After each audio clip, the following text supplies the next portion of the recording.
بسم اللہ الرحمن الرحیم۔ اللہ کے نام سے شروع جو بڑا مہربان اور نہایت رحم والا۔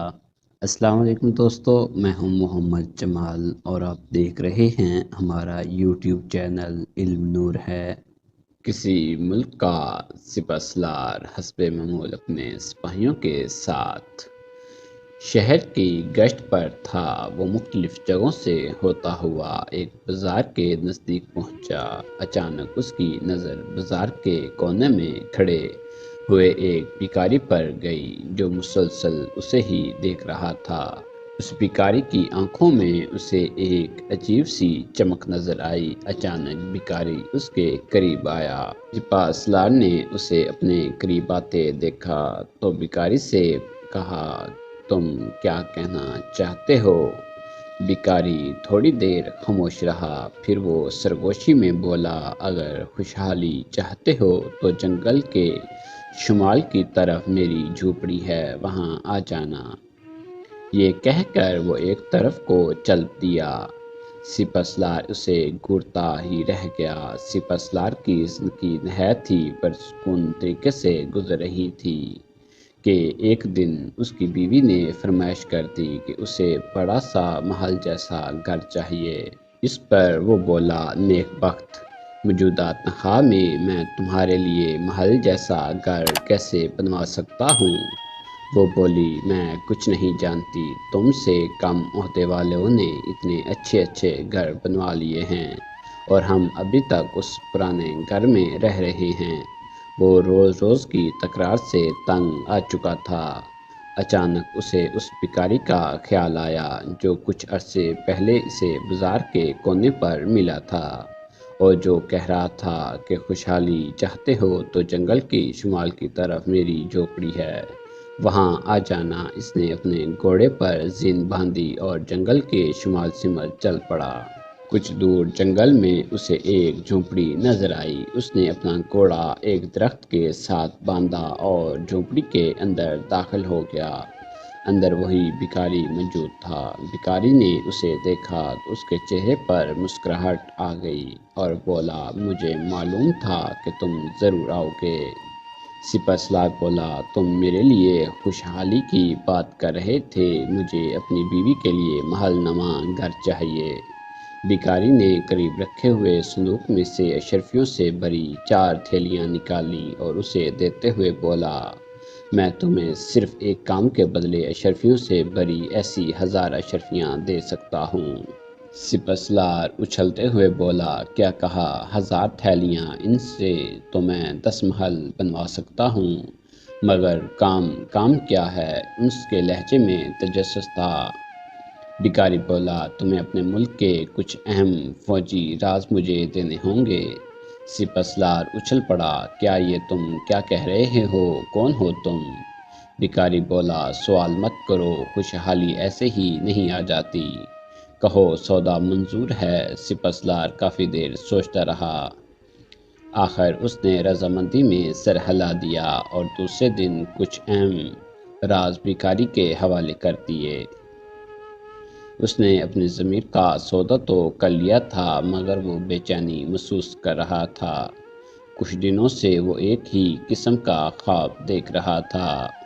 نہ جانے کیوں اس نے خواب کی تعبیر خود ہی سوچ لی کہ وہ مرنے والا ہے۔ آج رات اسے پھر وہ خواب نظر آیا۔ وہ بے چین ہو گیا، اس سے رہا نہ گیا اور وہ آدھی رات کو ہی شاہی نجومی کے گھر پہنچ گیا۔ دستک سن کر شاہی نجومی آنکھیں ملتا ہوا باہر آیا۔ اس نے اتنی رات کو اپنے دروازے پر سپہ سالار کو دیکھا تو وہ چونک اٹھا، خیریت تو ہے؟ آپ اتنی رات کو میرے دروازے پر؟ سپہ سالار بولا، ہاں، دراصل ایک ہی خواب مجھے کئی بار نظر آیا ہے، میں پریشان ہوں، مجھے اس کی تعبیر بتائیں۔ شاہی نجومی اسے اندر لے آیا اور اس سے خواب سنا۔ خواب سننے کے بعد وہ بولا، اس کی تعبیر یہ ہے کہ آپ صرف 3 دن تک آسمان دیکھ پائیں گے، اس کے بعد بس آگے ہم جانتے ہیں، ہمیں بس آپ کی تصدیق درکار تھی، سو وہ حاصل ہوئی۔ ہم معافی چاہتے ہیں کہ اتنی رات میں آپ کو ناحق تکلیف دی۔ یہ کہہ کر وہ فوراً باہر کی طرف چل دیا۔ شاہی نجومی اسے ہکا بکا جاتا ہوا دیکھتا رہ گیا۔ صبح سویرے ہی سپہ سالار محل روانہ ہوا۔ وہ فوراً بادشاہ سے ملاقات کرنا چاہتا تھا۔ بادشاہ سلامت کے طلب کرنے پر وہ ان کی خدمت میں حاضر ہوا اور بولا، بادشاہ سلامت، میں آپ سے آج ایک اہم بات کرنے والا ہوں۔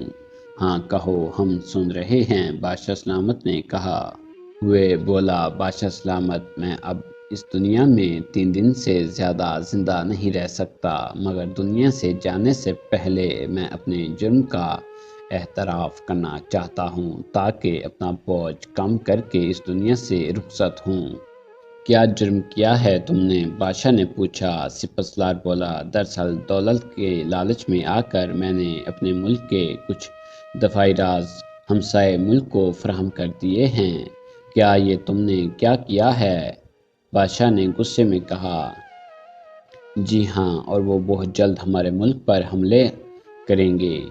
سپہ سالار بولا۔ یہ سن کر بادشاہ کا چہرہ سرخ ہو گیا اور وہ غصے سے بولا، تم نے غداری کی ہے اور اس کی سزا موت ہے۔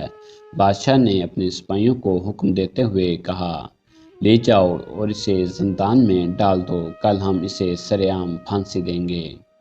ابھی سپاہی اسے پکڑ کر لے جا رہے تھے کہ اچانک باہر سے 2 سپاہی بھاگتے ہوئے آئے اور خبر دی، بادشاہ سلامت، ہمسائے ملک نے ہم پر حملہ کر دیا ہے۔ تو وزیر نے یہ سنتے ہوئے کہا، بادشاہ سلامت، دشمنوں کو راز بھی میں نے دیا ہے تو میں اس کا تدارک بھی میں ہی کر سکتا ہوں۔ آپ مجھ پر بھروسہ رکھیے۔ بادشاہ سلامت نے کچھ دیر سوچنے کے بعد کہا، ٹھیک ہے، مگر میرے سپاہی تم پر مسلسل نظر رکھیں گے۔ اس نے بادشاہ کا شکریہ ادا کیا اور تلوار لہراتا ہوا دشمنوں کی طرف لپکا۔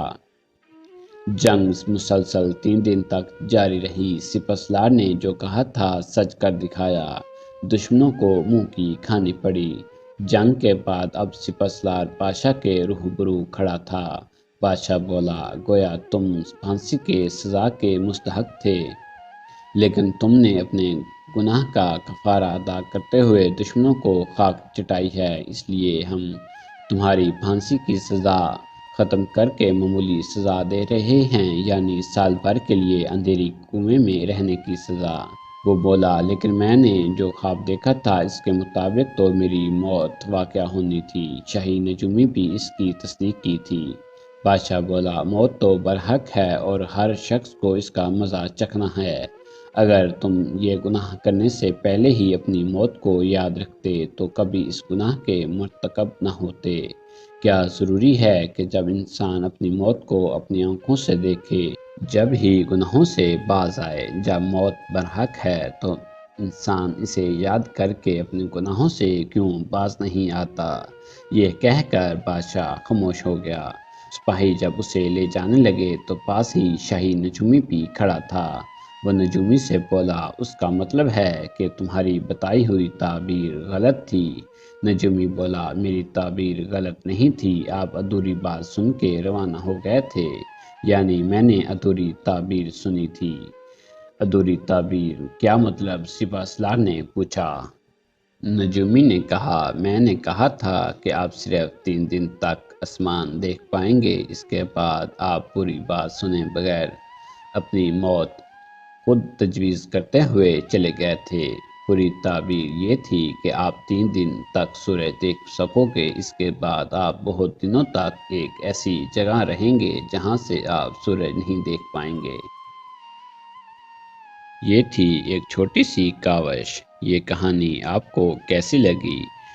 کمنٹ سیکشن میں اپنی رائے کا اظہار ضرور کریں۔ اگلی ویڈیو تک کے لیے اجازت دیں اور دعاؤں میں یاد رکھیے گا۔ اللہ حافظ۔